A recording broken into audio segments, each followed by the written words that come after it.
আজকের ব্লগটা আমি কবুতর নিয়েই শুরু করলাম। সকাল সকাল আমি মায়ের ওখানে যাব, তো এই জন্য সব সকালবেলা কাজবাজ সেরে নিচ্ছি। তো কবুতরকে আমি টিনের উপরে চাল দিলাম, সবগুলা কবুতর টিনের উপরেই উঠে আসলো। প্রতিদিন তো নিচেই খাবার দিই, তা ভাবলাম যে একটু উপরে দিয়ে দেখি তো খায় নাকি। আসলে ওরা হলো অবুলা, ওরা তো কিছু বোঝে না, খাবার যেখানেই দেওয়া যায় সেখানেই খায়। তো আমরা টিনের উপরে খাবার দিই না, কারণ হলে যে অনেক ইট তারপরে কাঠ বাঁশ উপরে দেওয়া থাকে, তো ওর মধ্যে খাবার ঢুকে ঢুকে থাকে, এই জন্য আমরা দিই না, নিচেই দিই। তো ধান দিয়ে রাখছি, ধান খাই, তার পাশাপাশি হলো চাল দিই। বেশ কয়েকদিন গম টম দেওয়া হয়নি, আবার গম দিতে হবে। গম না খাইলে ওদের শরীর নষ্ট হয়ে যায়। গম একটা পুষ্টিকর খাবার, ওরা খাইলে মোটা তাজা থাকে। তো চাল দিলাম, চাল খাসি ওদের জন্য কিনে আনছি। তো এখন সামিরাকে দিয়ে এক বোতল পানি নিয়ে আসলাম, যেহেতু আমি বাড়িতে থাকবো না, পানির অভাবে ওরা পানি খুঁজবে, তো এই জন্য পানির অভাবে ছুটে বেড়াবে। তো এই জন্য ভাবলাম যে পানি দিয়ে যাই। পানি এমনি তো আমরা 2 টাইম পানি দিই, সকালে আর বিকেলবেলা। এই নাড়ি ভরতে পানি দিয়ে গেলে ওরা খায়। গাছ বাড়াইছে সুন্দর না? ও আল্লাহ, খায় তাহলে পাতা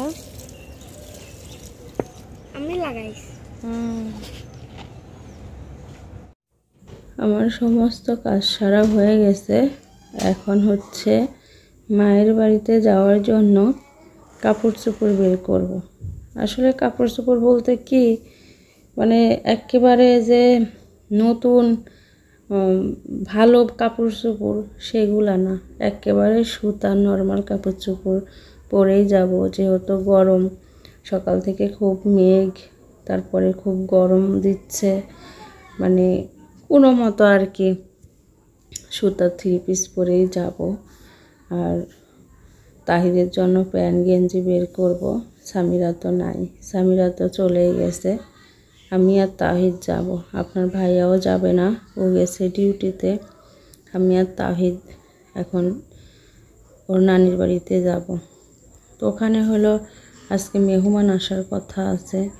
এখন আকাশের অবস্থা ভালো না। আমি একবার সকালবেলা খোঁজ নিছি, শুনতে পাচ্ছি যে ওইদিকে নাকি অনেক বৃষ্টি হচ্ছে। তো এ তো কাছে কোলের রাস্তা না, অনেক দূর, আসতেই 3 ঘন্টা টাইম লাগে, আবার যাইতে 3 ঘন্টা টাইম লাগে। আর ওখান থেকে তাও প্রায় 10-15 জন আসার কথা ছিল, নিপার শ্বশুর বাড়ির থেকে বাবুকে দেখার জন্য।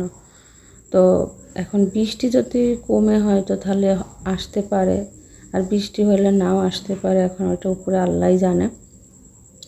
তো যাওয়ার কথা, ঈদের পরের দিনকে আমার যাওয়ার কথা ছিল, শুধু এই মানুষজন আসবে বলে তাই আমি যাইনি, যে প্রতিদিন যাব না, ওরা আসুক, একদিনেই যাব না, তাহলে ওদের সঙ্গেও দেখা হবে না, আমার বেড়াকুড়ায় আসা হবে না, এই জন্য আর কি কালকে আর যাইনি, আজকে যাচ্ছি। তো তাহিদের জন্য প্যান্ট গেঞ্জি বের করছি। এখানে একটা নীল কালারের গেঞ্জি পাইলাম। এই গেঞ্জিটা মনে হচ্ছে রোজার ঈদের গেঞ্জি, এখনও সিল লাগানোই আছে, ওটা মনে হয় গায়েই দেয়নি। এই দেখেন সিল চাপড় সব দেওয়াই আছে। আসলে কোথায় কাপড় চোপড় রাখি সময় তো আমার অত মনে থাকে না, খেয়াল থাকে না, যেটা পরাই ওইটা পরাতেই থাকি, আর যেটা পাই না ওটা কোথায় যায় থাকে ওটার আর কোনো খোঁজ নাই। তো এই ব্যাগটা নিব। আর এখানে আমার সেই গিফট পাওয়া বোরকা, ওই বোরকাটায় আজকে পরে যাব, দেখি কেমন লাগে। আর সামিরাও কালকে পরে গেছে, খুব সুন্দর লাগছে। আর এই ব্যাগটার ভিতরে নিয়ে যাব কালকে নিপার ম্যাক্সি, পেটিকোট, ওড়না, এইগুলা রেখে গেছে মনের ভুলে, ওইগুলা নিয়ে যাব। তো ঠিক আছে, রেডি হয়ে নিই। আসসালামু আলাইকুম, কেমন আছেন সবাই? আশা করি সবাই ভালো আছেন, সুস্থ আছেন। আলহামদুলিল্লাহ, আপনাদের দোয়ায় আল্লাহ তাআলার অশেষ রহমতে আমরা বাড়িতে সবাই ভালো আছি এবং সুস্থ আছি। তো দেখতেই পারছেন কোথাও যাওয়ার জন্য রেডি হচ্ছি।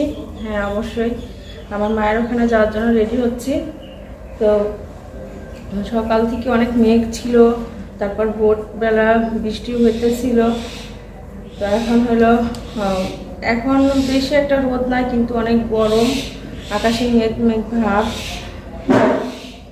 আমি আর তাহিদ রেডি হয়েছি যাওয়ার জন্য, আমার মায়ের ওখানে যাওয়ার জন্য।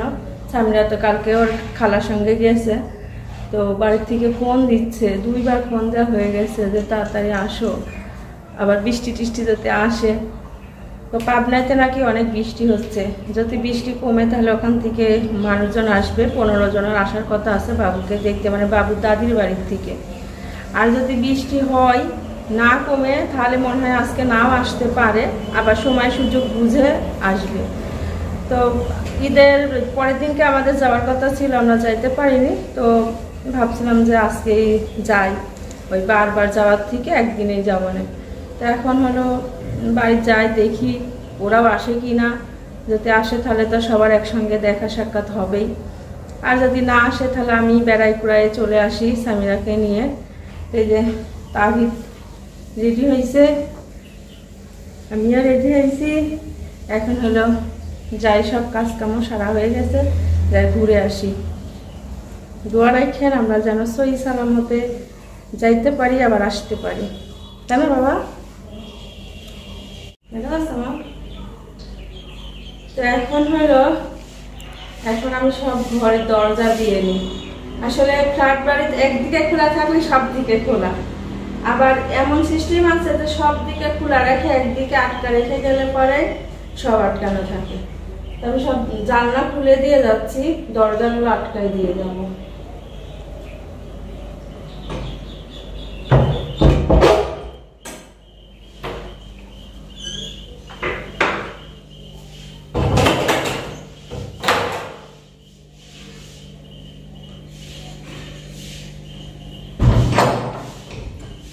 আমি হলো গ্রিল দিয়ে বাড়াবো, বারান্দার গ্রিল তালা দিয়ে দিকে বের হয়ে যাবো, রান্নাঘরে বারান্দা দিয়ে আসবো।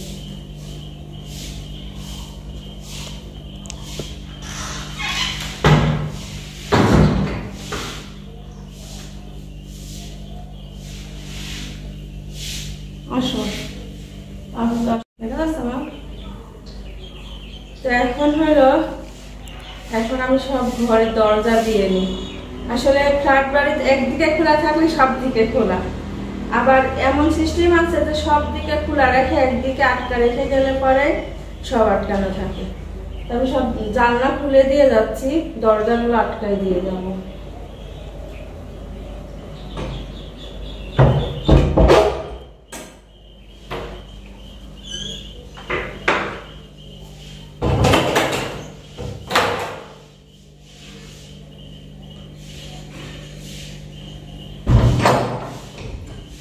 আমি হলো গ্রিল দিয়ে বাড়াবো, বারান্দার গ্রিল তালা দিয়ে দিকে বের হয়ে যাবো, রান্নাঘরে বারান্দা দিয়ে আসবো।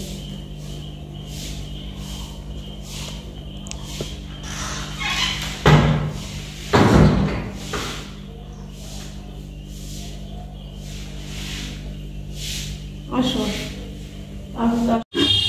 মেয়ে মানুষের আসি আর কোনো জায়গায় শান্তি নাই, দেখি বাবু মা বাড়ি আসিও রাধা লাগছে। কিসের গুড়া? মরিচ টকটকা না তো, মেলা দিন হয়ে গেছে, ঝাল কেরকম হবে না? আরো দেবো একটু মরিচ নাই কাটি দেবো, কাঁচা মরিচ টাকা দিও, হলুদ একটু দেবো না, কারণ আমার তাহলে আমি বুঝতাম এই হলুদের লবণ একটু দিলাম, লাগলে আবার দেওয়া যাবে। লবণ দিয়েছি নাকি? দেখো লবণ কি দিতাম নিচে না, তাহলে একটু দেওয়াই লাগবে। আমার মার মনে থাকে না কিছু। তেল দাও, তেজপাতা কই, মশলা কই, দিয়েছি তেল দাও।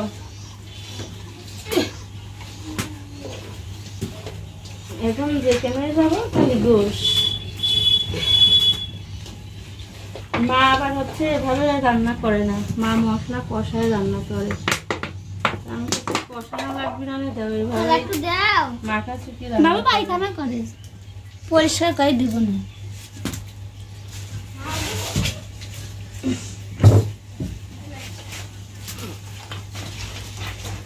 ওই অযথা ওই কষা বানা, ওরা কষানি ঝাঁজ বাড়ায়। আমার এক মানে হাসি করতে করতে আমার জান শেষ হয়ে যায়, আমার কষাইনি। এরকম মাথা চোখে দিলে ভালো হয়, ওই একই হয়, তাই না? বাবা ওই ধুয়ে দিই, খালি ধুয়ে দাও তাই না? টাকা আছে কি করি? আরে এই যে এই বুড়ার মায়ের তারা আশা হয়েছে, তাহলে আমি মনে করেছিলাম যে এত গরমে কি করবো, যাবো না যাবো না। আঁকাটা কি গেছে? আমার মার হচ্ছে কাজের জিনিসপাতি নয়, দেখেন ভাঙা ঢুসকা নুস্কা, তারপরে দেখেন মাটির সারা, এই দেখেন এই একটা মানে নাই তো, এই জন্য আছে কি কিছু আছে ভালো ঢুকসা তুলে তো আওয়াইছে ওই গুলো আমার মা মরার পরে বাড়ি করবে। তুই ঢুকসাই তার দিকে নিপা শাশুড়ি আইছিল, আপনি আইছিলি কইছিল এটা মুরগি বসাবে, মুরগি বসানি বসে, এ মুরগি না বসে কাজ করতেছে, জিনিসপত্র সব আছে, ওই যে মানে সব করে করে রাখি দিয়েছে বাক্সের ভিতরে। আর এই ভাঙা চূড়া যা আছে ভাঙড়ি, ওই ভাঙড়ি দিয়ে কাজ করে, কারণ খালি আব্বার মা রাঁধে আর খাই তো, ওই অত জিনিসের প্রয়োজন হয় না, ওইসব ভাঙড়ি চুংড়ি দিয়েই রান্না বাড়া করে, ব্যবহার করে, এইসব দিয়ে আমার মার হয়ে যায়। কত বাসন, এই প্রেসারে হাফ কেজি চাল রান্না করলে 2 অক্ত হয়, আর একটু তরকারি কড়াইয়ের ভিতরে রাখলে দেখা যাচ্ছে 2-3 অক্ত হয়ে গেল। এই তো মায়ের বাড়ির থেকে কালকে বিকেল বেলায় চলে আসছি। কালকে বিকেল বেলা অনেক মেঘ এসে অন্ধকার হয়েছিল, তো আমি দুপুরে খাওয়া দাওয়া করেই মানে মনে হয় আধা ঘন্টার মতো বসছি, তারপরে চলে আসছি। কারণ আমার ছোট ছোট হাঁস বাইরে ছিল, কবুতরের ঘর আগলা ছিল, তো এই জন্য আমি তাড়াতাড়ি করে চলে আসতাম। আমার মায়ের বাড়ি কিন্তু কাছেই, মানে বেশি দূরে না, এ পাড়া ও পাড়া বলতে পারেন। তো তারপর আর কোনো কিছু ভিডিও করি নাই। আর বাড়িতে গেলে আসলে আমার মার সঙ্গে গল্প করতে করতে আমার দিন চলে যায়, আমি ভিডিও বেশি করি না কিন্তু মায়ের বাড়িতে গেলে। তো এখন হলো দুপুরবেলা, আমি ডিম আলু দিয়ে রান্না করবো, এই জন্য ফ্রিজ থেকে ডিম বের করলাম। তো আলু ডিম প্রেসারে সিদ্ধ করে নিয়ে তারপরে ভাত বসাই দিয়েছি, আর ডিমগুলো ভেজে নিচ্ছি। আলুগুলো ছুলে একটু ছোট ছোট করে ভেঙে নিছি, ডিম আলু রান্না করব। মানে ঈদের পরে তো বাড়িতে সবজি টবজি নাই, দেখলাম যে 2-3টা আলু আছে, তো ওইগুলাই রান্না করলাম। প্রথমে ভাবছিলাম যে আমি হলেও মুগের ডাল রান্না করব চর্বি দিয়ে, তারপরে আসলে আর ভালো লাগছিল না গরমের জন্য, এই জন্য ভাবলাম যে থাক, ডিম আছে, ডিম রান্না করি, তাড়াতাড়ি হয়ে যাবে। আর ফ্রিজে কিছু ভেন্ডি আছে, ভেন্ডিগুলো ভাজি করব। তো তরকারিটা আমি আগে চুলায় দিব, কারণ হলো তরকারিটা হয়ে গেলে মানে তরকারিটা হতে হতে আমার ভাজিটা কাটা হয়ে যাবে, ভাজি কাটা হয়নি এখনও।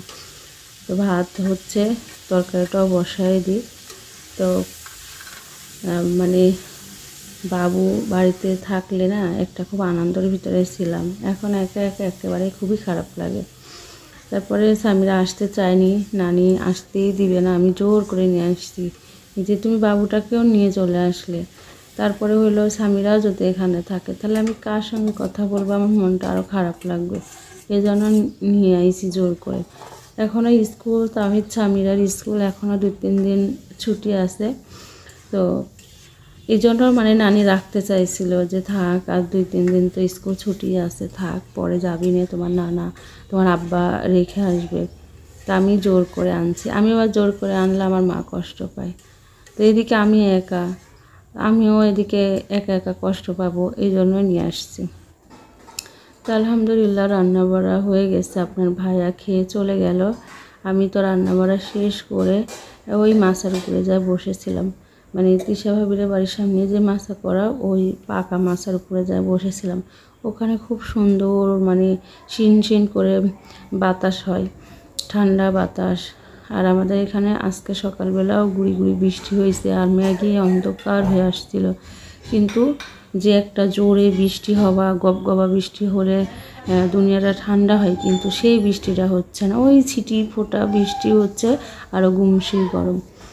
তো ওই রান্নাবাড়া শেষ করে আপনার ভাইয়াকে খাবার দিয়েই আমি ওখানে যাই প্রায় 1-2 ঘন্টা বসে থেকে ওই ও আসতে ছিল, কথাবার্তা বলে টলে তারপরে যে আসলাম। আপনার ভাইয়াও চলে গেল ডিউটিতে, আর আমি সামিরা খেতে বসছি। আর তাহিদে খাওয়ার জন্য ডাকলাম, তাহিদ টেবিলের নিচে বসলো, টেবিলের নিচে যায় বসছে। প্রথমে বললো খাবো না, এখন বলছে খাবো। তো আজকে হলো যে রান্না করছি এইগুলো দুপুরেই শেষ হয়ে যাবে তরকারি, কারণ তরকারি অল্প রান্না করছি।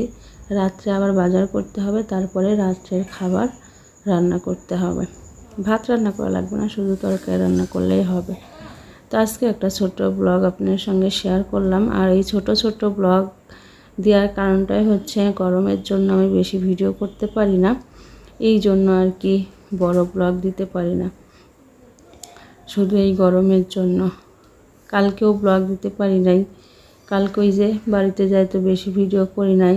এসে দেখছি যে অল্প একটু ভিডিও হয়েছে, তো ভাবলাম যে থাক, আজকে দেওয়ার দরকারই নাই। কিন্তু ভিডিও না দিলে কিন্তু সমস্যা, এমনিতেই একেবারে ভিউ কম হয়।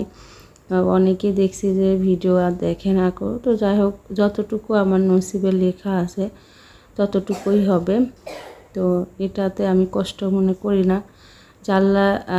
আল্লাহ যখন যার যতটুকু আয় রোজগার ততটুকুই কিন্তু সে আয় রোজগার করবে।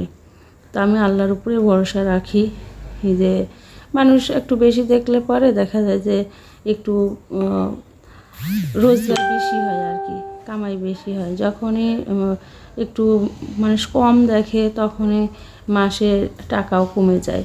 তো এই জন্যই বলছি যে আয় রোজগারের মালিক আল্লাহ। আল্লাহ যতটুকু আয় রোজগার দিয়ে রাখছে সে ততটুকুই আয় রোজগার করবে, ওটা আল্লাহ ভরসা করে রাখছি। তো এখন হলো তাহিদও ভাত খাবে। তো আজকের ব্লগ এই পর্যন্তই, কালকে আবার আসবো। আল্লাহ হাফেজ।